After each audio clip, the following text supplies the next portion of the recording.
Good evening, everybody. Welcome to the Live Before Lock show for the Arnold Palmer Invitational. And this is, I guess, our closest or truest Live Before Lock we're going to get. We have a bright and early lock tomorrow, 7 a.m. Make sure you do your lineups tonight. Don't be like me and forget to do some and then wake up in there all the same lineup. I've done that plenty of times, especially here on this East Coast. So I'm going to bring in Ben. Welcome to the show. Welcome to our second week in Florida. I love this swing. I feel like it's made for me. Yes, of course, I do live here, and I'm going to the tournament. But I think you like the Florida swing as well from the content that I've been reading this week. I love the Florida swing. I won't be there, but it's just a perfect In spirit, time. you will. In spirit. Yeah. In spirit, I will. You will actually be there. We got it covered. It's just great golf. In all honesty, I think it's pretty high variance because you're punished with water on errant shots. You can't really work in and out of trouble as much. But you know what? That's kind of the same. It's just a different feel. And I love that. Golf is every week. But when we get to Florida, it feels like almost a season within a season. Sure does. And speaking of a different feel, I want to thank our sponsor of the show tonight, Monkey Knife Fight. Their player props-based contests are easy to play and don't require the time commitment that other DFS sites do in order to be competitive. So with Monkey Knife Fight, you are in charge. Whether you want to play NBA, UFC, this week's PGA tournament, esports, or soccer, Monkey Knife Fight has it. To get started, head on over to monkeyknifefight.com and choose which game you want to play, your contest type, and your buy-in. And even better, when you sign up using promo code Awesemo, you're going to get an instant first match deposit of $50. So sign up today. And we're going to jump right into our first topic, which we always title The Waves, the Weather, and the Withdraw. And this week, no withdraws, not yet at least. Now, last year, we had two massive withdraws. Francesco Molinari didn't even tee off, but withdrew after lock. Of course, I had him everywhere. And Jason Day, famously, the last 2 years has withdrawn and been seen at Disney World no more than a half hour later. So hopefully we're not going to have that. Henrik Stenson's also in the field here this week, Ben. So do you expect a withdrawal? I mean, it feels like we get one every year at this tournament. Yeah, I mean, who knows? Someone probably pulls out, but it's just... Can't plan for it. I'll say this. If it's Jason Day and he makes it a three-peat, that would be one of the crazier stories. I can't imagine that happening. Stenson apparently hurt a rib. I don't know if you saw that, fell on the ski slope. Yeah, what's that all about? I don't know. I wasn't going to play him anyway. I'm not worried about that. I am a little worried, though. We were talking a little before the show. Could be some weather. It could be some wind. What do we do with the gusts? So here's what I'm looking at, right? It looks like the first 2 days are going to be beautiful. Friday, thank you to the weather gods. They're giving me a beautiful day out there. I expect the score to be around -9, -10 going into the weekend. However, I think that's where the winning score is going to be come Sunday afternoon. It looks like we're getting 20 to 25 on both Saturday and Sunday. And it looks like it's a constant 20 to 25, gust with 15-mile-an-hour steady. It's almost the exact same thing as last year, Ben, when Ty Hatton won at 4 under. Now, we had a huge rainstorm come in this morning that did travel from west to east. So Bay Hill definitely got some. I think that'll prevent the course from getting as firm and as fast as it did last year. So I think we're still looking at a -10 winner, maybe a little bit harder than average given the wind forecast. Now, yeah, I think that's fair. Does that mean that we want to focus on maybe a little bit guys that have a better short game? In my opinion, yes, because I think this course leads to that anyway. But given the fact that we're going to have wind conditions, I'm definitely focusing, and it'll be part of my hot take this week, just about some guys that are really consistent with a short game. So now, one of the guys that I'm actually focusing on that may not be a short game specialist, but he's going out first in the morning tomorrow, and he's been on fire. So I want to talk to you about Sam Burns as a first-round leader. We've seen the guy been so close all the time. He's going out at 7 a.m. We know he's going to get those fresh greens, those fresh Bermuda greens. So I don't know if you want to back him for a first-round leader, but do you like him this week, and do you like the fact that he's going out first? I definitely like the fact that he's going out first. I do like him. The big problem I have is that everybody, he caught fire at the end there on the West Coast, and he's a notorious Bermuda guy. He's an LSU guy. Everyone's been waiting for this moment. So he's going to be popular, and you're not getting any sort of discount. It's a fair price, $8,400. So do I like him? Yeah. I actually kind of like thinking what you're saying, maybe showdown, maybe betting a little more. He's going to be in some of my lineups, but I don't think I make a sizable position because I'm not going to take 25% Sam Burns, 30% Sam Burns this week. It's just not going to happen. No, I think he's a quality play at 8,400. He's a part of some of my big lineups, not just because he's going out first. That definitely isn't. I just think he's in a good setup for this spot. We know he's been really close lately. So I see the chatting about the Bryson DeChambeau trying to drive 6. And here's what I know about it. I can tell you that if he makes the cut and plays all 4 days and doesn't give it a go one of the 4 days, it's going to be a bust. For me, the whole tournament will be a bust. I need to see him go for it. I think he's going to. He tweeted out today. He gave it a try, obviously, in the practice round. However, it was into the wind. The wind is shifting tonight. He's going to have it downwind the next 3 days. He even said in his tweet, if conditions are good, I'm going to give it a go. So I'm excited to watch that. Just straight from the horse's mouth there. How about you? We were talking a little bit before the show. As a perspective from DFS, we know that tap-in eagles are obviously the best thing that one could imagine. Do you think that if he does get the right wind and literally does have a couple of tap-in eagles this week, that he's a must-own? So I don't think listen, I don't have any information. I don't think he's going to try it. I've said that. Now, the thing is, most people have said, and I totally agree with this, if he's out of contention, why wouldn't you try it? Yep. And the thing last week we saw with Bryson came in like 20th around that. He was 9th in DraftKings scoring. And that just shows what you're talking about, how important those are. Now, if you want to talk about a difficult course and lower scoring, if he can get an eagle or a couple something like that, it could be a game changer, even if he doesn't play well. Now, at 11K, you're talking about him or Rory, him or Hovland, him or Reed. Don't think he's a must-own. He's runner-up here in 2018. He was 4th last year. But Rory's dominated this place. He was the champ in 2018, 4 straight top 6s or better. I'm going to mix and match, but Rory's right there. If I had to pick one, it would be the best player in the field. Yeah, Rory's playing with Francesco Molinari and Ty Hatton tomorrow morning. Power threesome there. Molinari was projected at 20%, but I think that scared a lot of people off. The newer projections are showing him right around 14%. And the reason why I'm telling you this is because you can go check it out for yourself. The PGA ownership rankings, projections, sorry, not rankings. The projections are free today. So go ahead and check that out. And of course, if you're not already an Awesemo Plus member and you want the whole shebang on the PGA side, just $8.95 for the weekly pass. So come on and check us out, Ben. That's going to give us access to Slack channel, all our tools, and so much more. And we've been doing quite a bit in our Slack chat recently. So a really good one there. Quick more thing on the groups going out. Reed, Home, Horschel, Fowler, Day, and Im are your featured groups in the afternoon. Rickie is starting to get mad with Rickie. Do you think that's honestly could be a turning point there? I know as weird as that sounds, but the fact that he's starting to actually visibly show that he's getting frustrated, maybe that's something that he needs to kind of give him the kick in the rear end that's going to get him to the Masters. The fact that we might not see him in the Masters is ridiculous. It's pretty crazy. Maybe like Rickie, I'm just like searching for something, but hoping. Yep. I feel better about him acknowledging it than just like seemingly staying silent and just going through the motions, missing.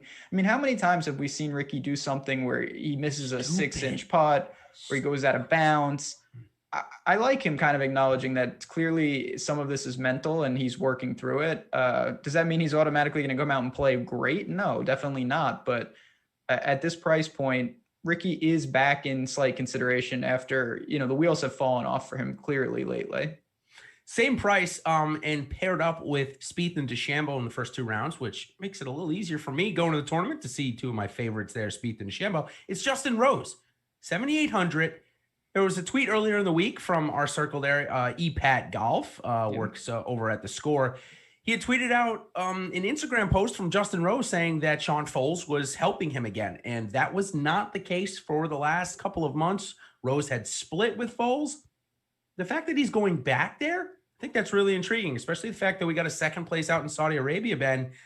I think that obviously he saw something last week at the concession that was a little off, a couple little tweaks, and a guy like Rose at 7,800 could end up being the best value on the board this week.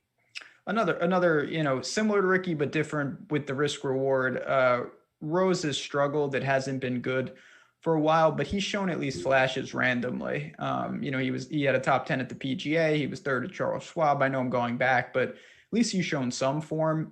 In Saudi Arabia, you could take this 2 ways. It was, from what I could tell, all with the short game, But as you referenced, that could be a big boost. This, if it's very difficult, Justin Rose is someone I trust in, adverse conditions. Come on, he's British. He knows what he's doing. He's going to be just fine. Long irons are a plus, but he needs the ball striking to be better. He's not playing right now good golf, and it's as simple as that. Yeah, I think for me, a little bit of an opportunity cost this week for Rose. I think he's in a pretty decent spot. Okay, so the reason why I brought up a couple of times that I'll be going is a fun thing this week that I'm going to be doing is taking over our Instagram handle, the Awesemo_ Instagram handle. And what I'm going to do on Friday, I'll be at the course at around 11:30, and I am going to do cut sweats. Follow along on the Instagram stories.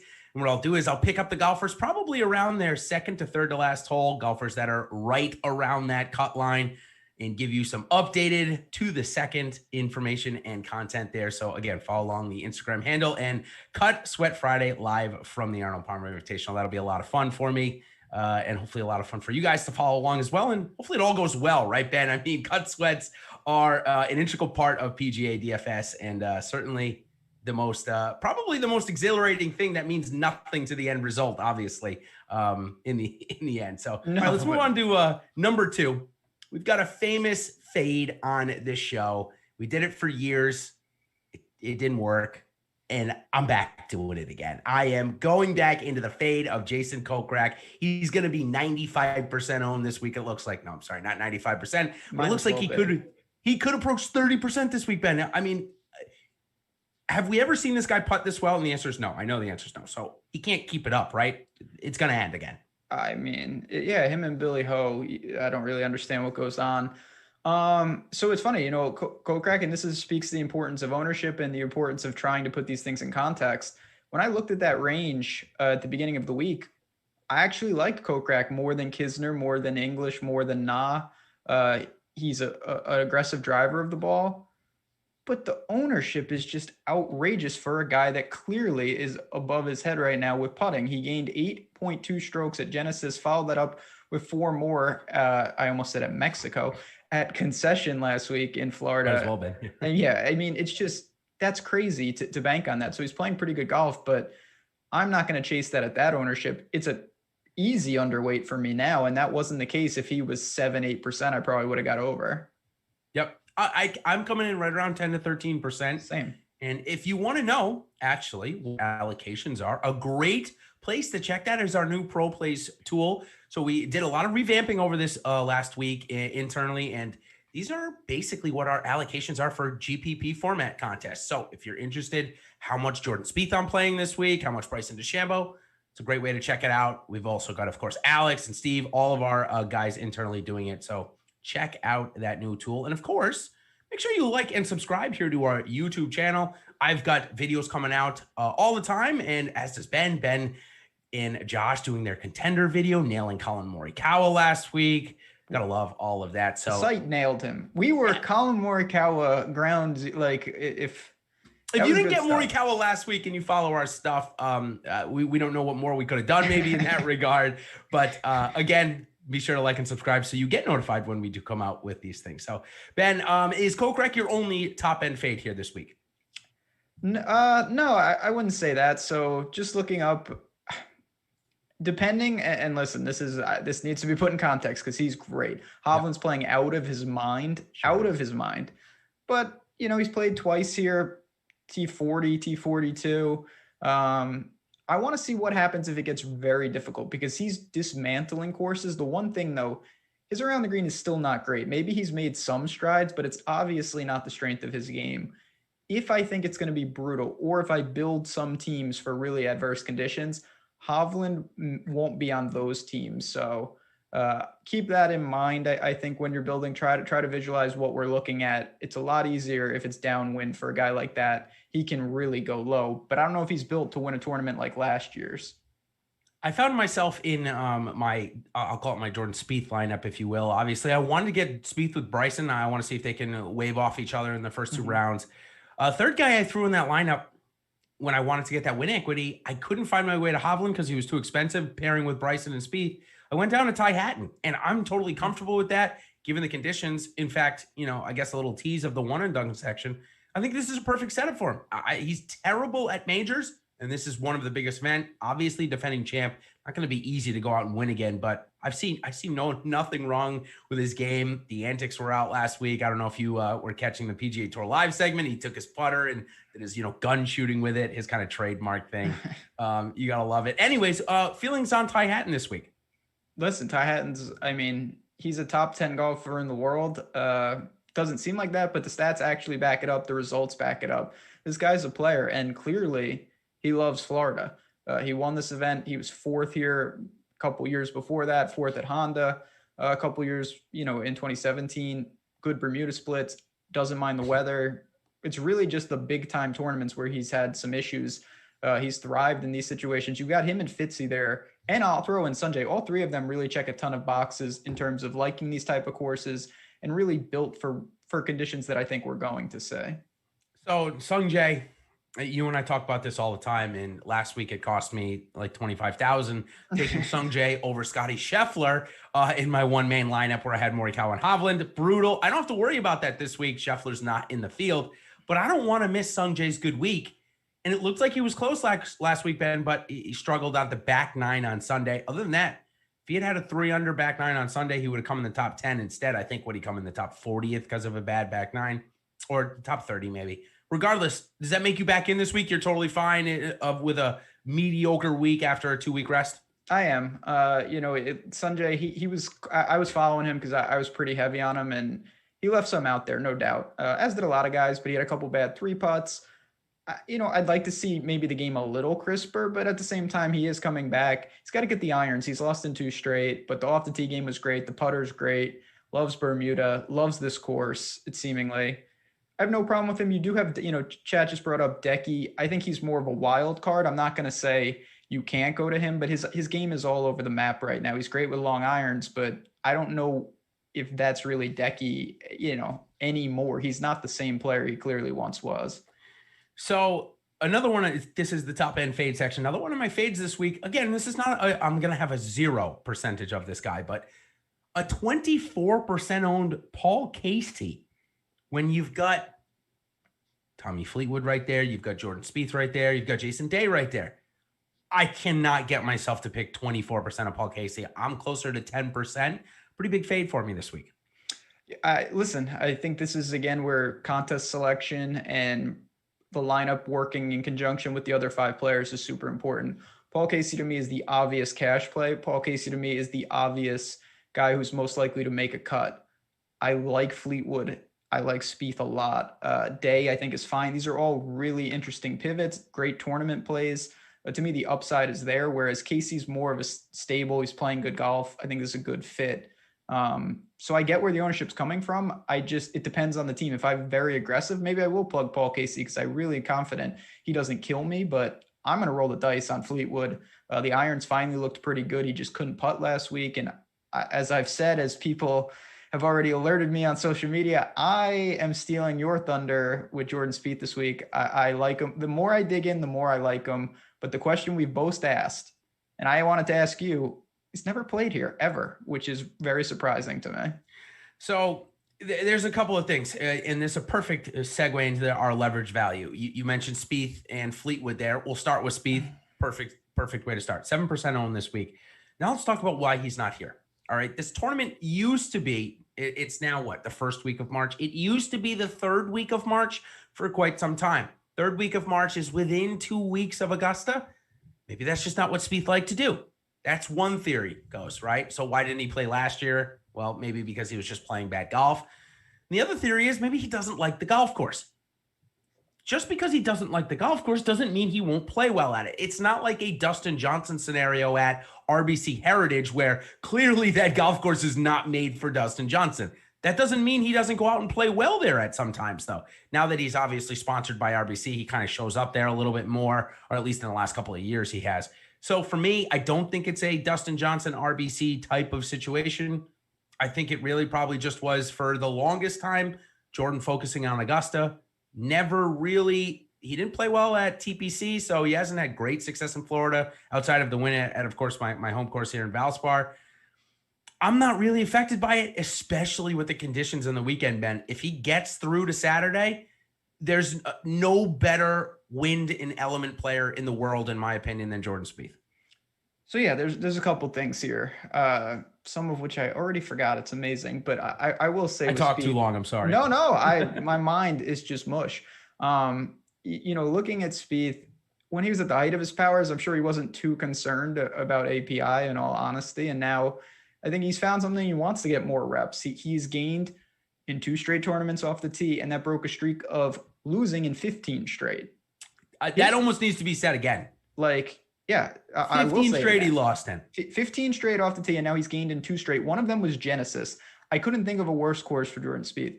He handled Genesis. He came in 15th. Everyone's talking about, he's third at Pebble for the Waste Management. That's good, but 15th at Genesis to me is better. That's really showing some growth with him. He's built to handle certainly these type of conditions. Will he like the course? I don't know, but the last thing I'll say, this is what I wanted to say. Yeah. You talk about something like Heritage. That is on the most extreme, like when you talk about courses, that is one of the most extreme courses in terms of what it needs. You can't be aggressive there. It's extremely narrow. This course is pretty in the middle. Like it has some second shot qualities, but it's not like it's just the water element, really. Exactly. Yeah. So like, I don't think it's going to exclude someone where there are certain courses, Valspar, and then bomber heavy courses where like you need to bomb it. This is neither of those. So I'd be stunned if Spieth, if he plays this event for a decade, that he doesn't have some success here. Totally agree. Other leverage spot that it seems you and I are both keen to this week. And for me, it's really an ownership thing, and the fact that he lost 6 strokes putting last week and still put together a halfway decent week at the concession. That's Tommy Fleetwood. Now, we know he's not in his best form. He's only got 2 top, 3s in the last year, something like that. That's obviously not something we see at a Fleetwood. Maybe a little bit of a lull. But if there's any spot for him to bounce back, it's this one where he came in third a couple of years ago with a chance to win. And like you said, very quickly, the irons broke last week. They looked really good. And had he just matched the field in putting, he would have caught him in the top 20th, and his ownership would be double that. So I'll take advantage of a bad putting week and look for that to change here at Bay Hill, where he's obviously putted well before. Agree. Again, Paul Casey's going to be the lightning rod. He's going to suck up the ownership. Tommy Fleetwood is masking better results than it's shown. He's masking it by being in Europe. He's masking it by losing 6 strokes putting last week. There's still some definite risk. I mean, he's been very erratic, and it hasn't been nearly as good as we saw in years past. But Tommy Fleetwood is firmly in play. I think he's one of the better tournament pivots in large field GPPs. Absolutely agree. Under Fleetwood, we've got Horschel, Oosthuizen, Molinari, and Zalatoris. I want to talk about those guys kind of together. All going to be between 12 and 15% owned, maybe a little bit more for Zalatoris. Billy Horschel at 8,900, I'm going to fade him. Billy Horschel at 7,500 or below, I will not fade any more on Bermuda. I promise, Ben. I won't do it again. But 8,900, I'll do it. Yeah, I mean, listen, it's a premium. He's playing great golf. There's nothing to take away from that. It's just you're really pricing some of that in. So he's going to have to keep that up. He's going to have to continuously putt there. And I like those other players. Molinari's playing much better. He looks to be back in form. Will Z to me is probably the toughest because I just don't know exactly what to expect. I tend to say I'll let other people maybe infer. I'm not sure he's going to love what could be a really grinded out type thing. I think he's more built for, 20 under and massive scoring, but he's obviously got the talent. We've seen that in majors and whatnot. I think it's a perfect comparison, similar to like my Scotty and Sungjae is Sam Burns and Will Zalatoris. I think they're very similar players with similar skill sets. So both around 15% owned. Do you have a lean one over the other if it came down to that this week? Between who? Zalatoris and Burns. Yeah, I think for me, I'm going to go to Burns. I think that it's close. It's not like Burns is some veteran out there, and we've seen it a ton, but he has played this event 3 times. He has found the weekend. It's an easy cut. It's an easy cut. We were talking before the show. It's a 120-man field. There's a handful of guys who are not real people, creative players. So you're down to like 115-ish. You should get through, but I think I trust Burns just a little bit more than Will Z right now. You mean Tim Herron's not making the weekend? It seems, so last thing, and I was going to say this at the end, but it's perfect time. I'm scrolling through, I'm looking down, 6,100. I say, oh my God, Matthias Schwab. Nope, it's Matthias Schmid. That's not a real person. Thought it was Matthias Schwab. So yeah, there's some people that I don't think I'll be rostering down there. Yeah, definitely the same here, no doubt about it. So, okay, you like Oosthuizen, I think that makes sense. Molinari seems like we're on the same wavelength there. Again, he came in early projected kind of high, but on the newest projections, it looks like 14%. I'm very comfortable with that. I'll get somewhere, over that 20% roughly. I think an interesting one, the next range under Burns, you've got Harris English and Mark Leishman not getting as much love, obviously, because everybody is playing Kokrak. Mm-hmm. I haven't played Harris English at all. I didn't play him through his win. I didn't play him through his regression. I'm thinking about at least matching the field this week. Yeah, and listen, you and me have been noted English Harris English. Everyone, and you know what? He's finally kind of regressed. He was absolutely horrendous last week. I have more interest this week than I've had in some time, and it's not that I think he's going to play well. It's that if he does, you're talking about like 2% of lineups having him, and that's always appealing.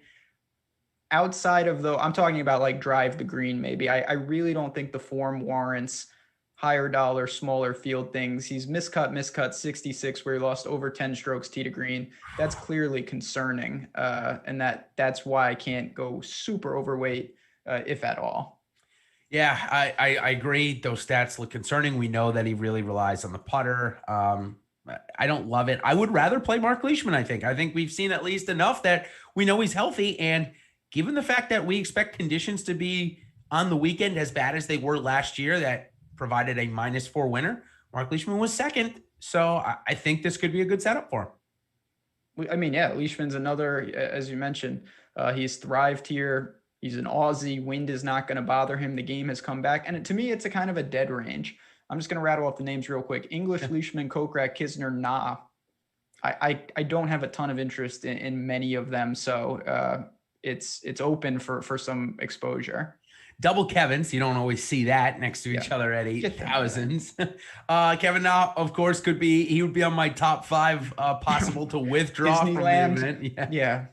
Going over it. He's got 2 new kids. He could be with me, at Magic Kingdom, having a pineapple Dole Whip by the time Spieth tees off. But outside of that, I like Kevin Kisner more than Na this week. Kisner hadn't played for the whole month. Came back first start last week at the concession, played pretty good, and he's got the nappy factor. He just had a kid on February 4th. So, Ben, I know you're super into the trends and analytics. Kisner is a new dad if you are interested in that. Got to upgrade the data, but I will say Kisner is someone I've got my eye on for next week.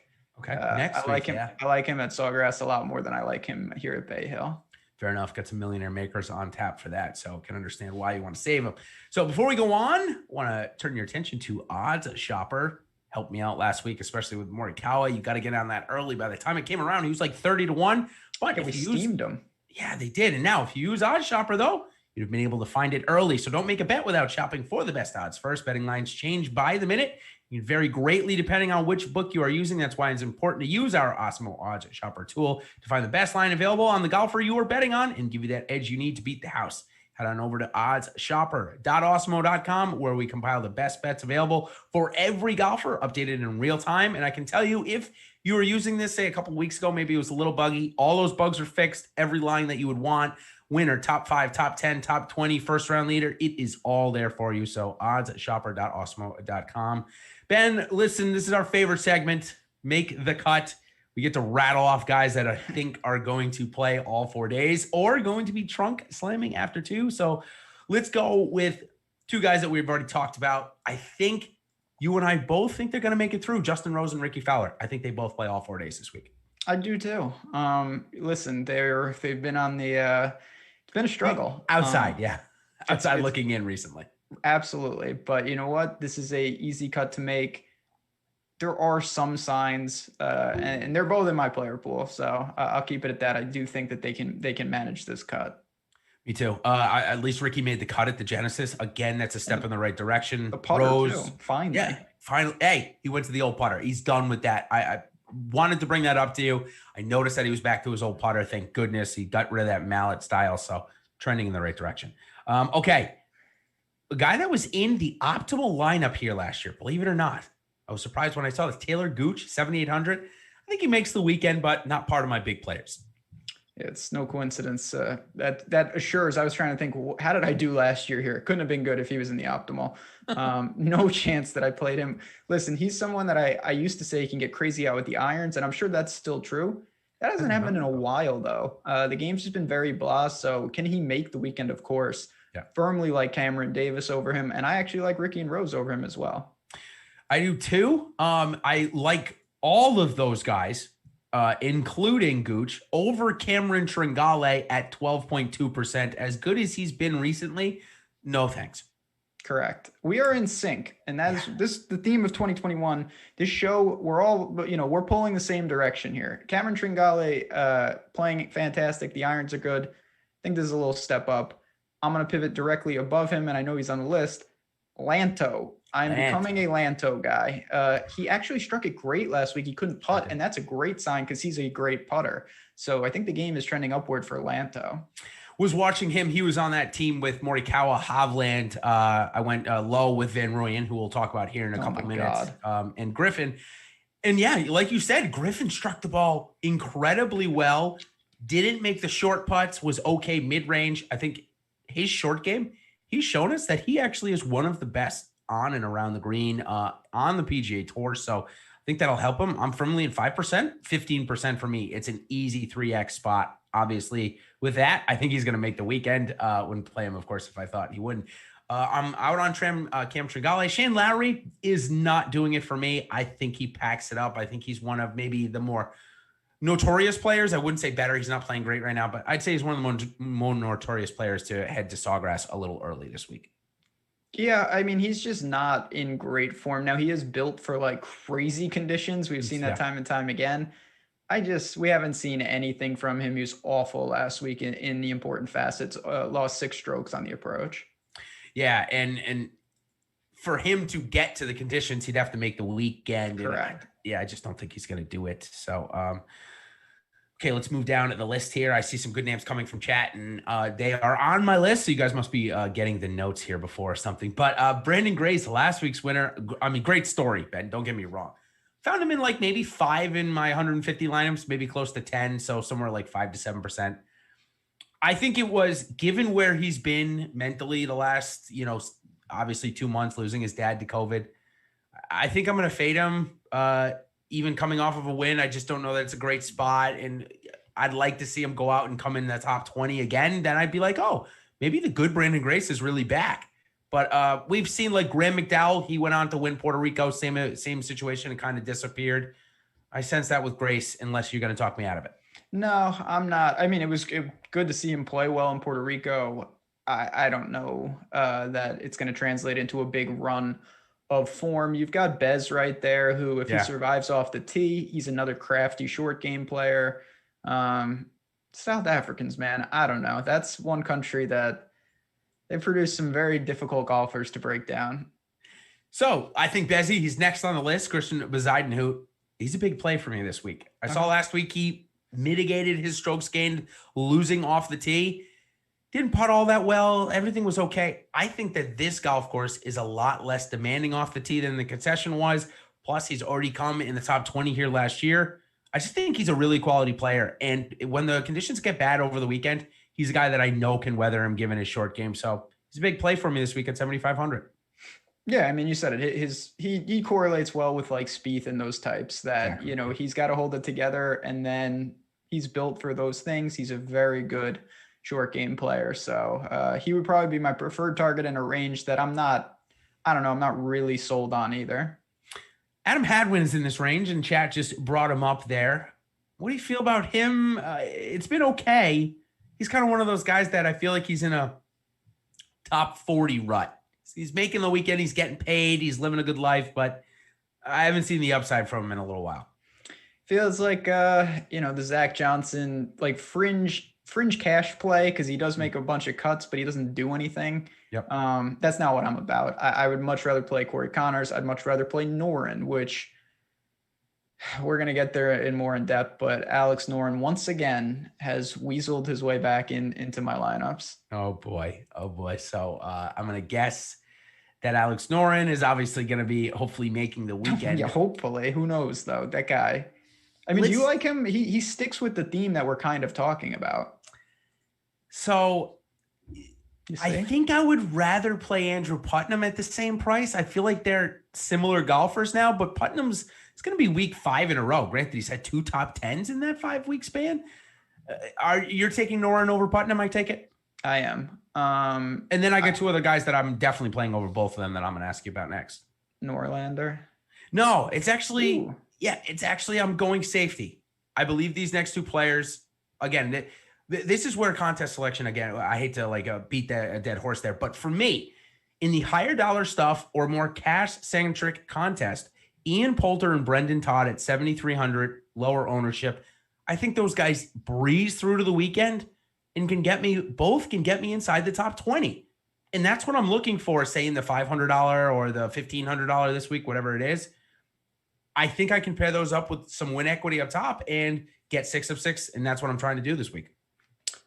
I'll split the difference. I like Poulter. I think he's absolutely, a fine play. Gonna, should get through, does what he does, not a prolific scorer, but he's a cut maker. Brendan Todd for me is someone that I still have trouble with because his tee to green is so bad and it's all with the putter consistently. And he does it. He does it time and time again. Yeah. He's made 6 or 7 cuts, 18th last week. It checks out. For me, I'm going to put Noren, Connors, Poulter, all those guys ahead of Todd. No interest even in the fact that he gained 1.6 off the tee last week, which is pretty good for him. That might be one of his best starts in our data set. 1.6, I'll tell you right now. Yeah, 0.4 every day. So yeah. But that is the best. So that's the best off the tee, it's his best since Travelers, which was June of 2020. Like, that's an anomaly to me. So yeah, that's a great. If he does that, Brendan Todd is going to be an important piece. I just don't think he does that this week. Fair enough. I think that's the good point. I did just see that and want to bring it up and say, I think it was one of his best starts in a really long time off the tee. So probably, I would say maybe a little bit there of the concession having so many strokes lost off the tee due to water balls last week. He didn't have any, so that probably helped him out. But I can't imagine why he's gaining a ton of strokes. He's not driving it very far. So, no. All right. We moving down the list here. Got some other guys in this range. Luke List. I think he's in a decent spot. I know he missed the cut at the Genesis, but before that, 4 straight made cuts and 3 straight cuts here in all 3 starts. So something about and I think every start's inside the top 20 as well, Ben. Yeah, Luke List is one of those guys you wouldn't think of it, but pretty good. Now, I'm not going to say scrambler, but around the green player. He doesn't make the putt sometimes, but he's better. He's made strides there. No problem with him. I think, again, this is where you want to craft your lineups a certain way. I'd be much more prone to put him maybe with some guys that are, Cam Davis, like maybe a little more aggressive off the tee than, like Bez. I'm not sure that's the best route, but not every lineup is like that. I don't correlate every single lineup by any stretch. Yeah, by certain builds. Now, a guy that may be playing his golf in a hoodie this week, who knows? He's certainly for it, and that's Byung Hun An. Got into a nice Twitter conversation, I'll call it, last week with some haters. And basically, he's just on the stance that, hey, you want to go out and play golf in jeans and a hoodie, go do it. Who cares? How you're playing golf, just go play golf. I'm pretty much in alignment with him, to be honest. Maybe at a country club, maybe, if they have rules, whatever. In any case, he's another guy that fits that Luke List build of being a superb around the green player, but can't make the 4-foot putts for par. Now, will he make them this week, or at least enough in the first 2 days to get through? I think so. He's been, not really around. We haven't seen as much Benny on lately. He was fine at Puerto Rico. Before that, it's been pretty bad. His putter is bad. We all know that, but change of venue. He's played API a bunch, making cuts there, striking the hell out of it. He has lost strokes putting in all 6 of his appearances at API. Maybe the 7th time's a charm, the old saying. But you know what? He's just absolutely perfect tee to green. No problem with him this week. Same here. Not a huge play, but do have him in one of those single entry contest, the $200 there. So like him enough at least to play him there. In his range, got another other side, great putter, not a great ball striker. You and I have played him a little bit this year. And at 7,000, I think he's going to enter some GPP lineups.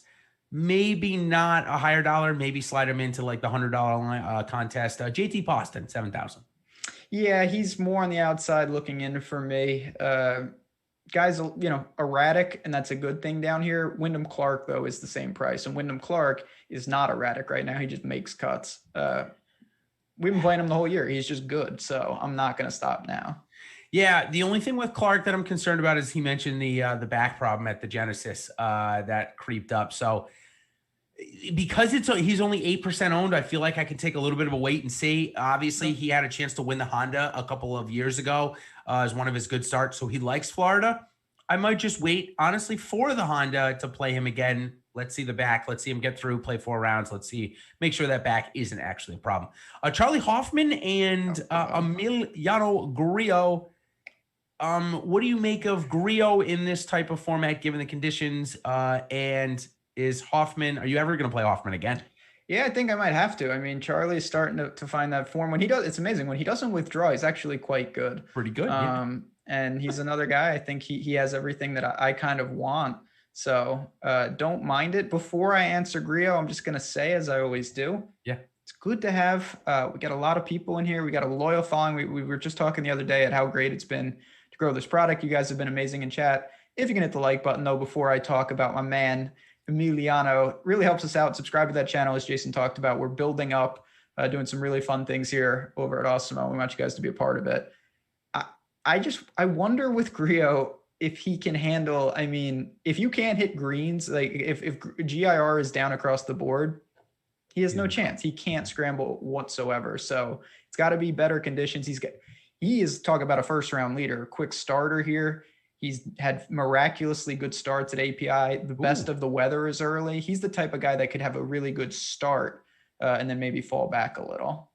I like that. Chris Kirk, he's played pretty good this year. In fact, he's been very good around the green, and we need to be harping on that. We just would suggest, if we're looking for players that we think could outperform come Sunday, and we know that there is going to be weather conditions on Saturday, Sunday, we want to get players that, again, are going to sneak through that cut, can move up on the weekend. I think Chris Kirk could be one of those guys, but I also think that the best golf for right now of Chris Kirk is behind us. Yeah, I kind of feel the same way. I have no problem with him if that's your preferred target in the low sevens. For me, you've got Benny on there. You've got Wyndham Clark. He's probably in the mix, but I think he's behind those guys. So if he comes up a little, sure, not going to be a priority, though. Tried playing this guy last week, and you talked to me about him, or asked me about him, I should say, as a guy that maybe I had done a little bit more research on over the past couple of years because I play a little bit more Euro, and that's Bobby McIntyre. And he was atrocious with the flat stick and bad with his irons. That's a really bad combination. Off the tee looked fine. I don't know, maybe this is a better setup for him, Ben, but it's hard to get by those putting and approach numbers from last week. Yeah, Bobby Mack is, from what I know, he's a young talent, and I'm sure he's going to have some good showings here, but I have no idea if it's going to be this week, just like I had no idea it was going to be last week. Until he really starts showing it, I'm perfectly content just omitting him from my player pool. Yeah, I totally agree. And also, given McIntyre, it is his first PGA start, a PGA Tour start, in case you wanted to throw that in the mix. Sometimes it's not always easy. Victor Perez is also here. He is your quintessential boom or bust. He got into contention last week and then just flew off the board, and I think he came in like one of the worst positions. I'll play a little bit of him in GPP. That's the $15 or $5. Nothing important for me. Do I think he makes the weekend here? I don't know. He's 30th ranked in the world, Ben. What's up with that? I mean, again, this is really a good point to bring up. We're doing a lot of stuff behind the scenes and working on things that may help us realize what Victor Perez's true potential is, rather than him ranked 30th in the world and you and I looking at it like, wait, what? How is he ranked 30th in the world? So stay tuned for that. Everything will be updated for the Masters. We won't tease much more other than that. Are you playing Victor Perez this week? No, it's a similar mindset with Bobby Mack. These guys, of course, have some talent, I'm sure. But there's nothing that I could look to And every share that is Victor Perez is not one of the other flyers that I know a little bit more about. So I'm not going to chase my favorite Frenchman, Victor Perez. Would rather play Eric Van Rooyen personally. I think that this guy. Here we go. Yeah, here's the thing. If he gets through, he definitely gives you value. But he has shown this year to be dancing around that cut line and throwing a double, and you don't even have to put him on your star anymore. So what I'm a little concerned about here is there's some big numbers, and I just feel like I'm going to see him on 6T on Friday afternoon, and he's going to be one in front of the cut line, and you know where the ball's going. It's going left and in the middle of the lake, because that's what Van Rooyen does. But I'm playing him, so I hope he makes the cut. How about you? This guy, man. Yeah, the old I was just watching Lethal Weapon 2 with the South African villains. He could have been in that cast. I swear to God. So EVR last week, I rostered him, and every day, like, wow, nice. 400 through 6 holes. This is great. And then he finishes 2 over. I don't know what this guy does. Prolific scorer. 75 points last week. Yeah, I mean, I like him. I do think the talent is there. He has shown that when you get the best version of him, he can compete. He was 3rd in a WGC. He has a top 10 in a major. He's played in a lot of good events. The consistency is definitely an issue. There's no doubt about it. I'm playing him, though. He is in the player pool. Risk reward, I think, is worth it for EVR. How about for Matt Wallace?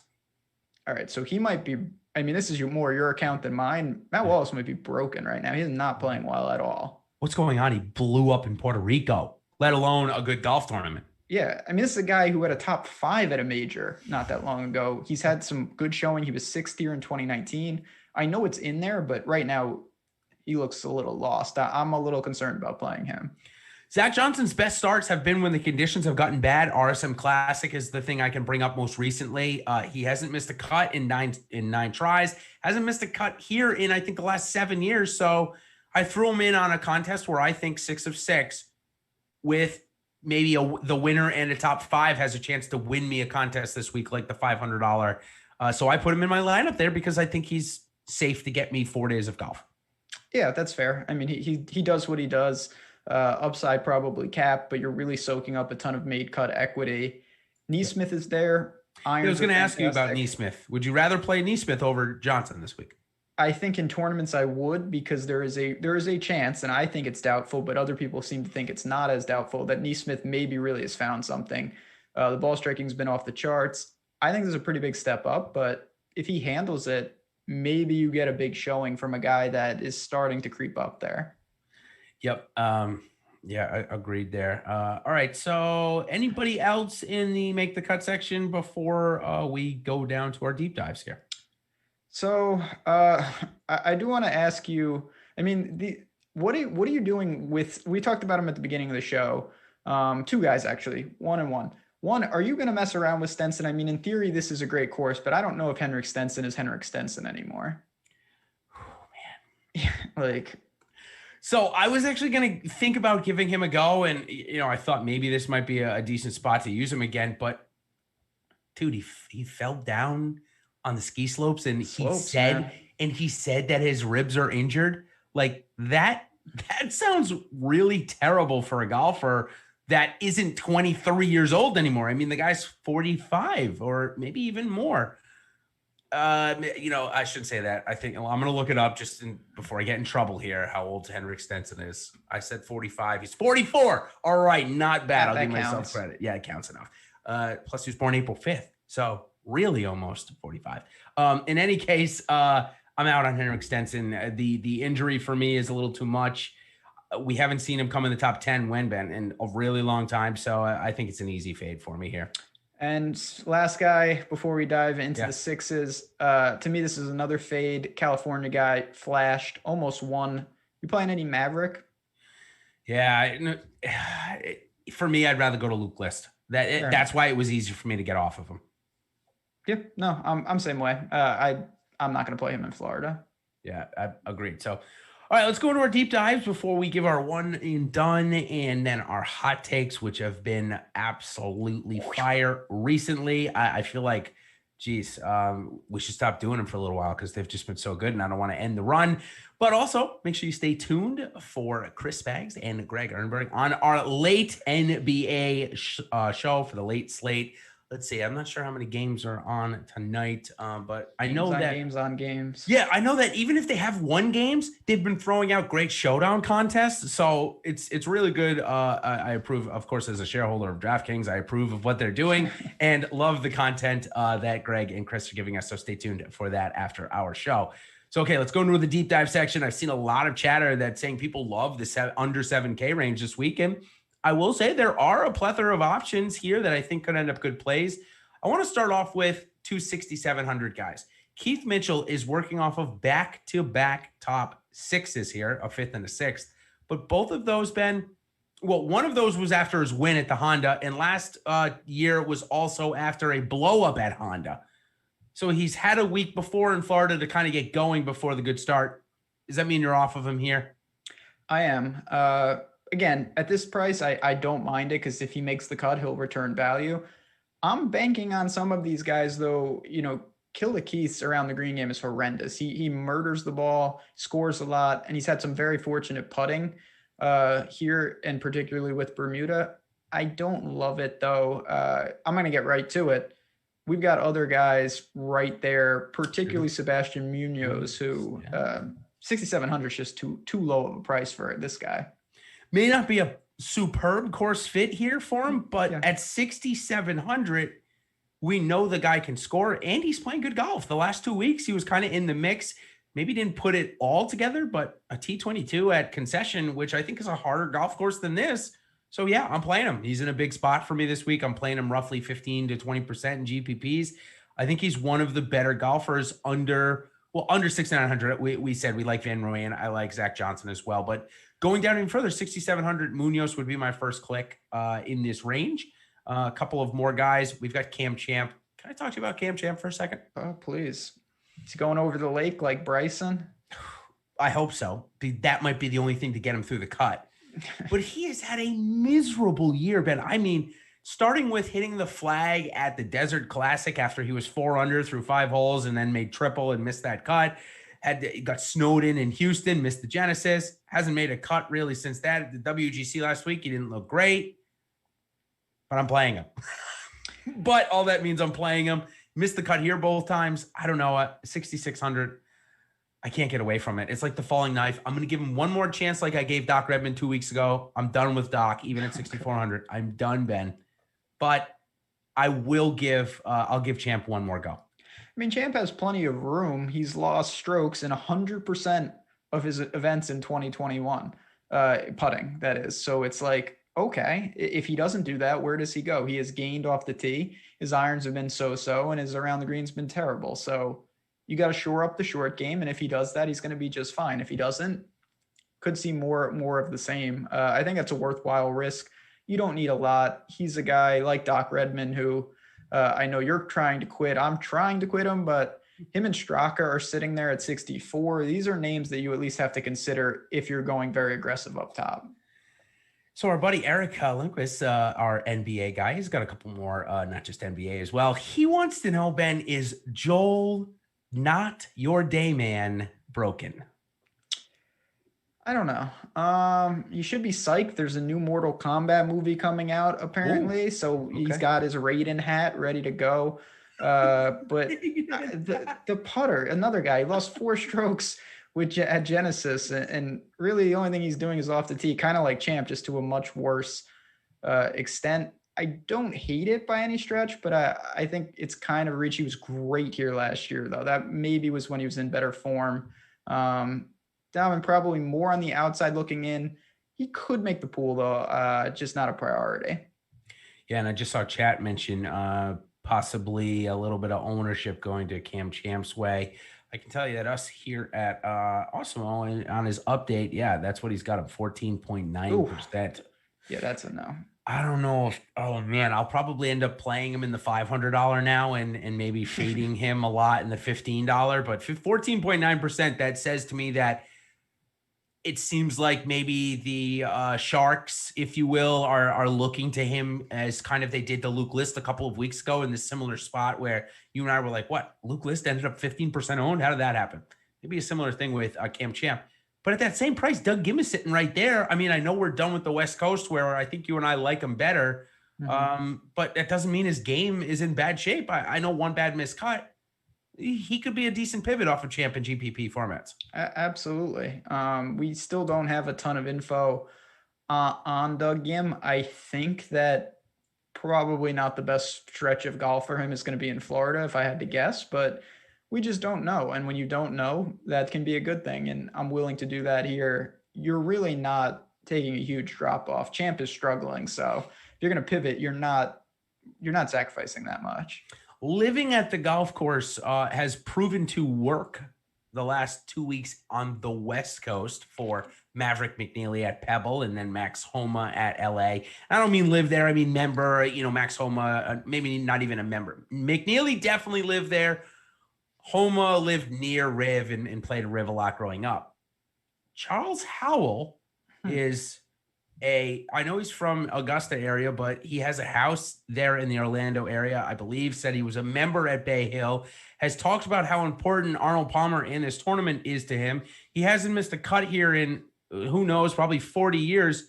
Last time we tried to do that, though, Ben, at the Farmers, he blew up. So can we get back into a 2.2% Charles Howell, or are we still waiting for him to make a cut again? Yeah, I'm more on that side of it. He's made, like 15 of 16 cuts here. Good stretch. He likes this course, but his game is just not doing much for me. And I look at it when I take someone from down here, I want to at least know I'm incurring more miscut equity than I'd like, but the reward could be pretty good. With Charles Howell, I'm negating some of the miscut risk, but what is my reward that he makes it? Like, I think I could find that in an 120 man field with some guys with a little more upside. Honestly, if you want to go to Charles Howell, I would tell you to look at Steve Stricker. Who's a guy that, he's 6,400. Mm-hmm. There's names down here. There's down here. Stanley's down here. Will Gordon, who you and I have tried to play a couple times, is down here. What do you think about Gordon for the spot?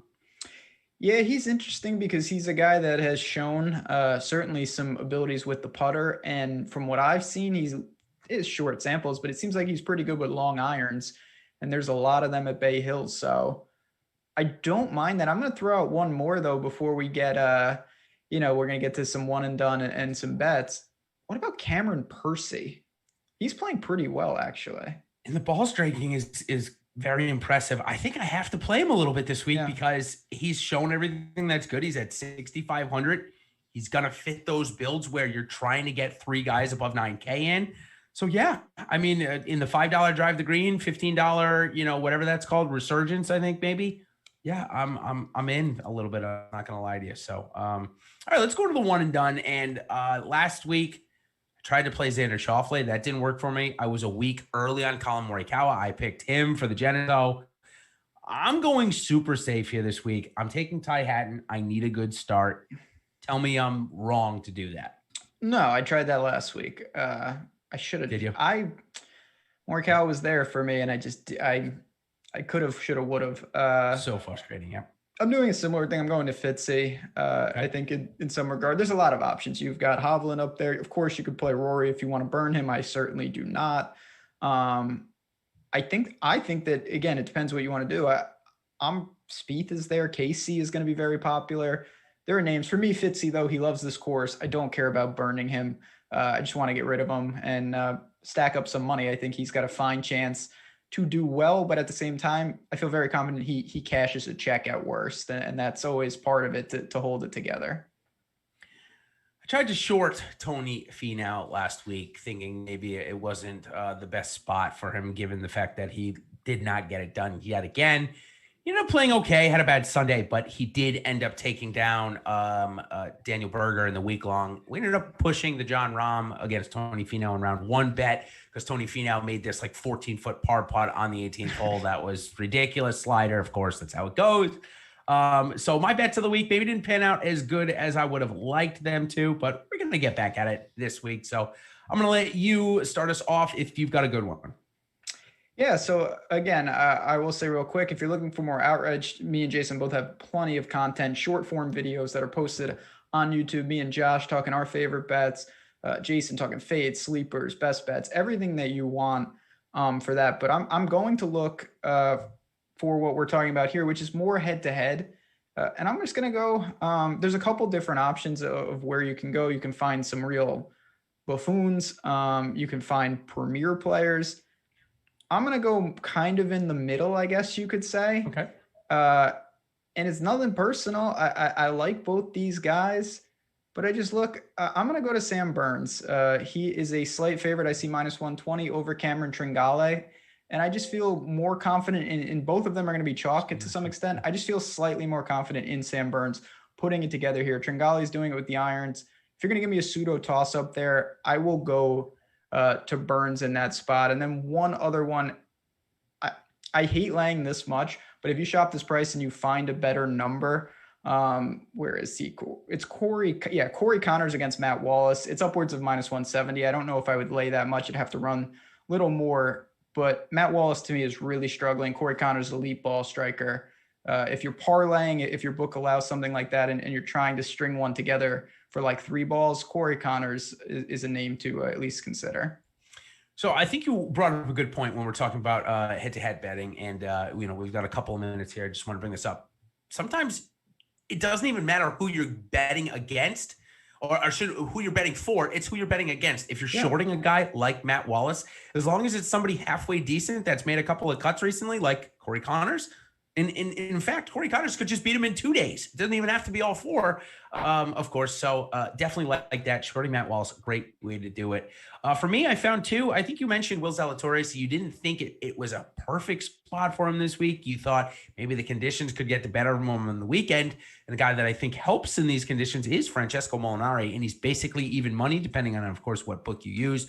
So Francesco Molinari versus Will Zalatoris. Hate to bet against my guy, Willie Z, but I just think there's a little more value in Molinari. And the other one was I feel like these 2 golfers are super comparable in where their games are and the game that they play, yet Louis Oosthuizen's getting money against Matthew Fitzpatrick. I'll take it. Again, I think that line should be a lot closer than juice on Oosthuizen. So those are my 2 bets of the week, Ben. And now let's go ahead and end with our hot takes.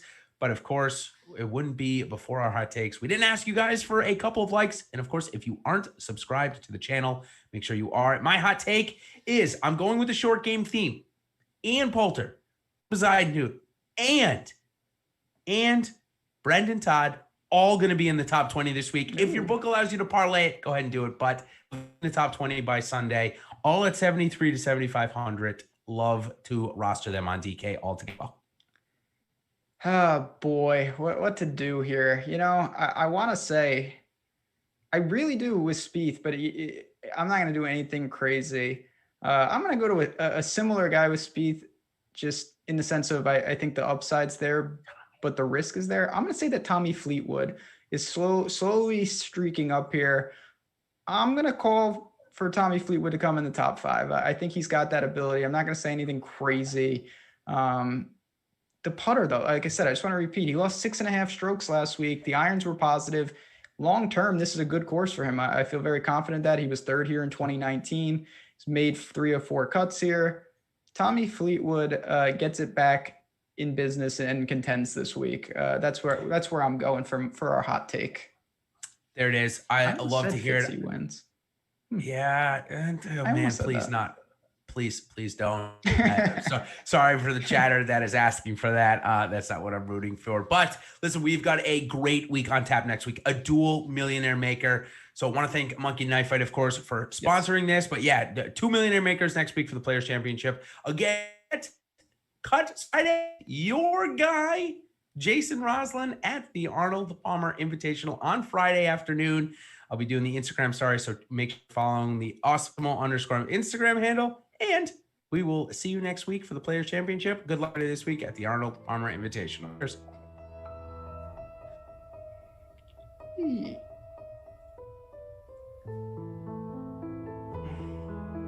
Good old Tommy Fleetwood.